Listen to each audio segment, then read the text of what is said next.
Bienvenue dans l'Instant Bible. Chacun de nous construit quelque chose, une carrière, une famille, une histoire personnelle.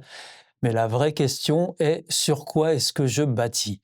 Souvent, on croit être solide, jusqu'au jour où une tempête survient, une rupture, une perte d'emploi, une maladie, un deuil. C'est là qu'on découvre si les fondations, finalement, de notre existence tiennent vraiment. Alors, existe-t-il des fondations qui résistent vraiment aux épreuves et aux changements? Pour en parler, eh bien, j'accueille sur ce plateau les pasteurs Philippe Leduc, bonjour, Bonjour. et Pascal Rodet. Bonjour Stéphane, bonjour à tous. Merci d'être une nouvelle fois avec nous.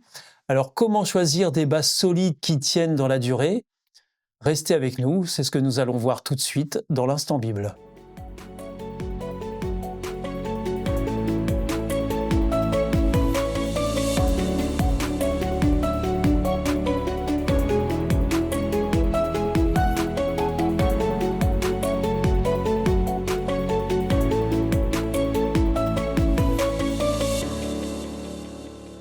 Alors, pasteur Pascal Rodet, pour commencer, quand on parle de fondation dans la vie, de quoi est-ce qu'on parle? Qu'est-ce que ça signifie?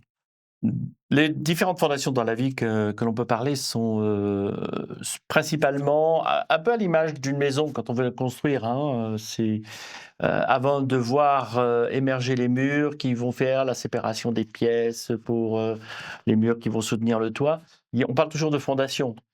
Il faut que ce soit quelque chose de solide. En ce moment d'ailleurs avec l'histoire de sécheresse, inondation, il y a des maisons qui bougent, il y a certains propriétaires qui constatent que la fondation n'étant pas assez costaud, ça bouge. C'est avant tout sur quelle base je vais construire ma vie et ma relation. Jésus en parle d'ailleurs assez vite dans ce domaine-là de construire et de fonder son identité et sa vie sur quelque chose de solide. Je prends par exemple le chapitre 7 de Matthieu, de l'évangile de Matthieu, où nous avons différentes choses qui nous parlent.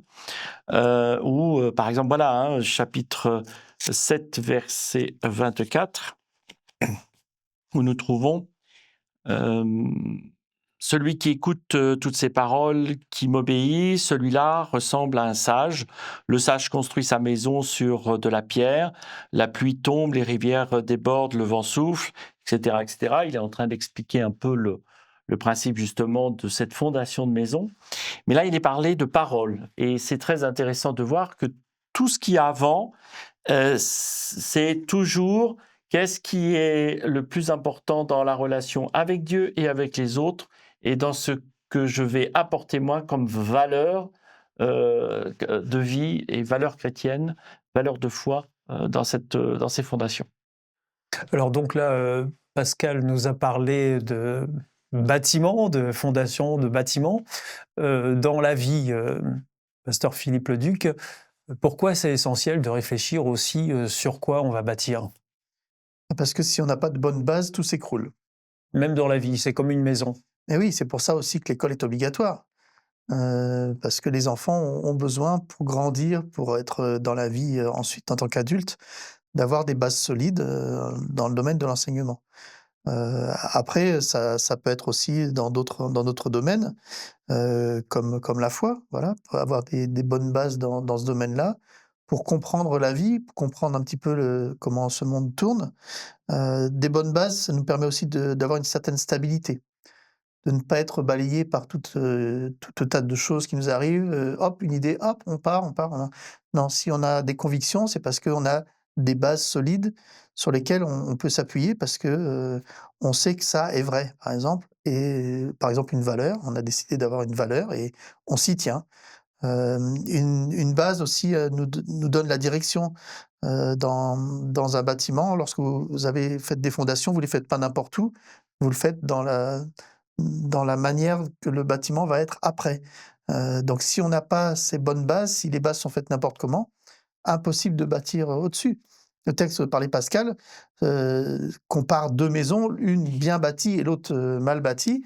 La seule différence, c'est en cas de tempête, qu'est-ce qui se passe? Mmh. Celle qui n'a pas les fondations s'écroule. L'autre résiste.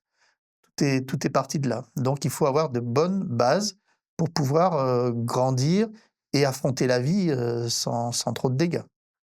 Et alors, aujourd'hui, est-ce qu'il y a des erreurs fréquentes qu'on retrouve justement, qu'il ne faudrait pas faire, sur ces questions d'appui, de fondation, Alors j'enlèverai le mot aujourd'hui, parce que j'ai l'impression que les erreurs, C'est depuis toujours? depuis toujours. Hein. L'histoire visiblement ne nous aide pas à construire quelque chose de correct. On peut prendre plusieurs exemples. Hein. L'exemple la plus connue, c'est baser la construction de sa maison ou ses fondations sur richesse et succès.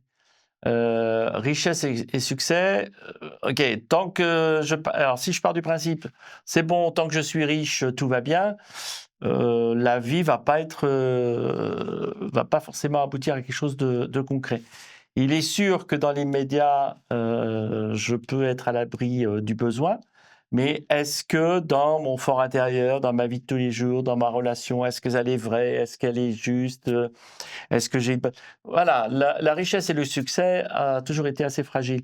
Un autre exemple, hein, on a longtemps parlé de l'importance, en effet, d'avoir un travail, de bien travailler, et d'avoir une maison, et d'avoir ci, etc. Oui.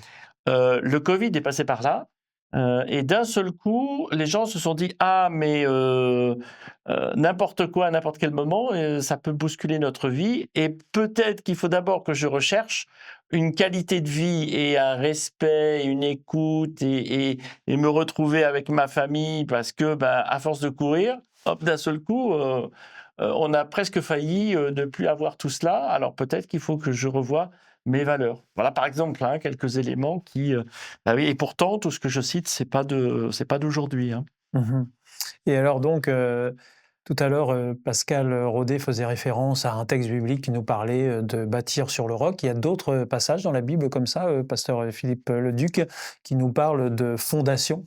Oui, justement, j'ai trouvé dans 1 Corinthiens chapitre 3, verset 10, c'est Paul qui écrit et qui dit: «Selon le don que Dieu m'a fait, j'ai placé les fondations comme un bon constructeur». On en revient avec l'image du bâtiment, hein. On retrouve souvent, ces notions Oui, dans oui, la oui, oui. Bible? Oui, parce que fondation, on pense au bâtiment, hein, donc Mmh. c'est une image qui est assez souvent prise. Paul va dire: «Un autre va construire dessus», hein, mais voilà le conseil de Paul: «Chacun doit faire attention à la façon de construire dessus», et il ajoute: «Les fondations sont déjà là», et pour Paul, les fondations, c'est Jésus-Christ. Personne ne peut en placer d'autres. Donc pour lui, la fondation assurée, c'est sur Jésus-Christ. Et il va dire: «Chacun va pouvoir bâtir dessus, et si vous bâtissez sur cette fondation-là, alors la fondation, le bâtiment sera solide et vous pouvez vous appuyer dessus, sans crainte». La vraie solidité, elle est là, en fait, sur les fondations. Donc réfléchir aux bases, c'est vital. Mais comment poser des fondations solides pour résister aux épreuves?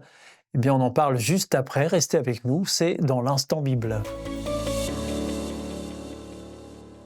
Vous êtes toujours dans l'instant Bible avec nos invités, les pasteurs Philippe Leduc et Pascal Raudet. Alors, pasteur Pascal Raudet, si on regarde notre vie en face, quelles sont les bonnes questions à se poser au fond? Les bonnes questions à se poser sont, toujours: qu'est-ce qui va me permettre de construire, un projet de vie? Si je reprends, cet exemple, un projet de vie, de couple, par exemple, contre vents et marées. Est-ce que ça va être basé beaucoup plus sur, l'importance, d'une fondation, d'un couple, on s'aime donc tout va bien et tout ira bien? Ça suffit pas. Il y a parfois d'autres éléments à travailler dessus, sur, quelles sont nos valeurs, communes? Qu'est-ce qu'on apprécie l'un et l'autre ou qu'est-ce qu'on n'apprécie pas? Parce que parfois c'est important aussi de se poser la question. Donc en fait, quand on veut se mettre en couple avec quelqu'un, il suffit pas de dire, bah, on est bien ensemble, il faut se poser Exactement, des questions avant. exactement et surtout, qu'est-ce qu'on est prêt à accepter, ne pas accepter? Parce qu'à un moment donné, dans cette construction de la vie, c'est aussi se baser sur ces choses-là. On a chacun nos valeurs. Si on se retrouve tous avec des valeurs, c'est très bien, on avance, hein. Mais si c'est pas le cas, qu'est-ce qu'on accepte et qu'est-ce qu'on n'accepte pas? Et je pense que c'est important de se poser la question, vis-à-vis de ça. Parce que c'est pas compliqué des fois de répondre d'avance à certaines questions?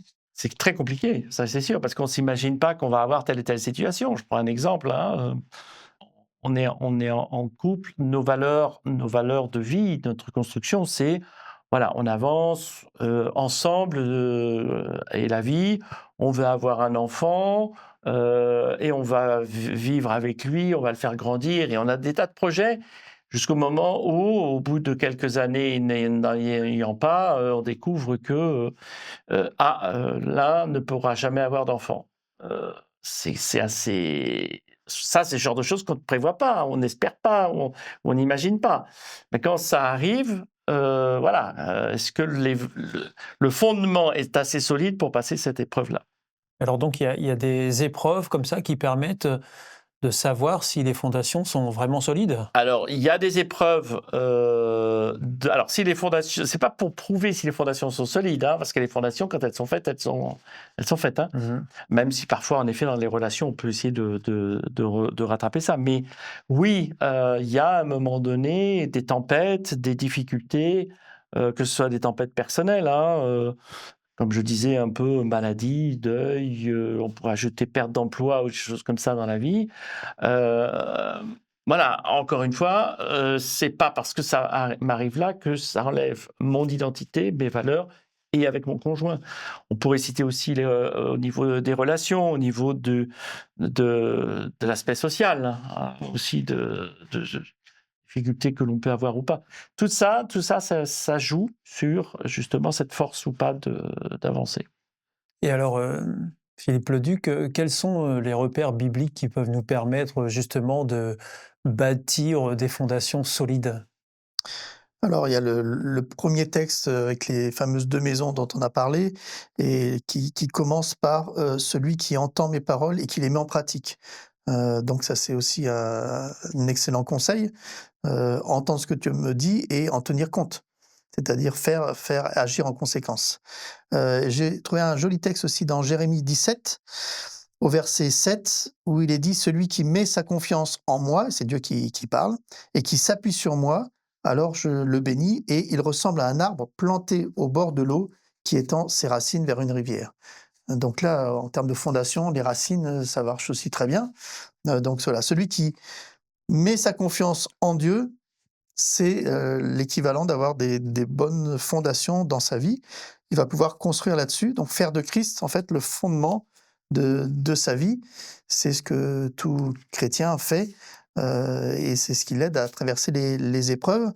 C'est aussi, s'entourer de personnes, qui ont aussi cette même conviction et qui pourront être là aussi en cas de difficulté, en cas de tempête dans sa vie, savoir qu'on n'est pas seul et que d'autres partagent les mêmes valeurs, les mêmes croyances, et je sais que je pourrais aller voir cette personne-là, elle va comprendre et elle va pouvoir m'aider, et me relever si nécessaire. Donc ça, c'est important.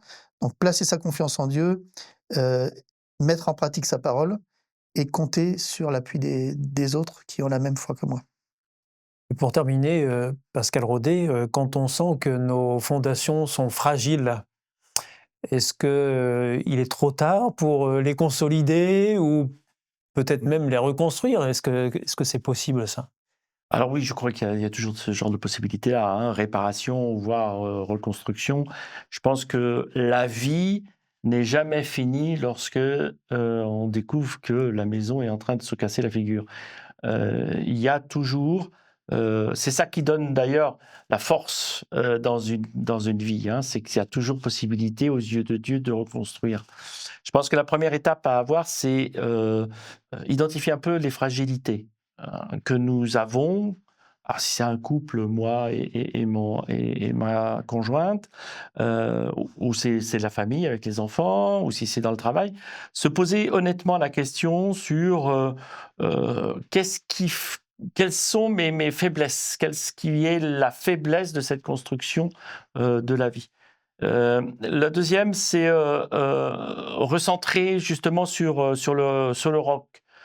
C'est véritablement se recentrer sur ce qui est important, sur les valeurs qui sont importantes. Le respect de l'autre, le respect humain, le respect de Dieu, l'amour que l'on peut avoir les uns et les autres. Et enfin, je pense aussi qu'il y a la troisième étape, c'est agir et réaliser la construction. Parce que c'est pas inné. Il faut le vouloir, il faut le faire, il faut le construire, il faut bouger. Après avoir fait toutes ces analyses-là, c'est choisir et vivre les valeurs qui nous semblent être importantes. Je prends un exemple très, très intéressant de la part de Dieu envers son peuple lorsqu'il voit justement que le peuple est un peu en abandon, où il a complètement laissé de côté tout ce qui est le respect et tout ça, où justement, il y a des maisons qui s'écroulent.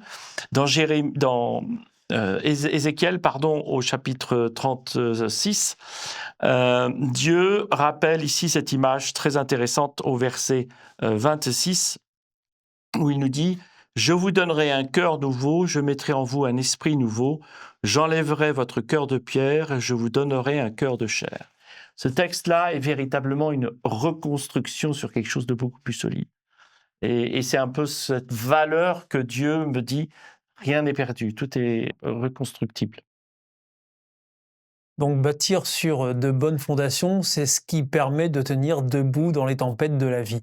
La Bible nous encourage à construire sur du solide, sur ce qui résiste dans la durée. Merci au pasteur Philippe Leduc et Pascal Rodet. Merci pour vos éclairages sur ce thème de notre identité profonde, des fondations de cette identité. N'oubliez pas que nous avons le plaisir aussi de vous offrir une Bible gratuitement si vous en faites la demande aux coordonnées qui suivront. Rendez-vous pour notre prochain instant Bible lors duquel nous continuerons à nous intéresser à l'identité mais au regard de la vérité. Cela vous intrigue? Alors à très vite dans l'instant Bible. Messieurs, merci. Au revoir. Au revoir.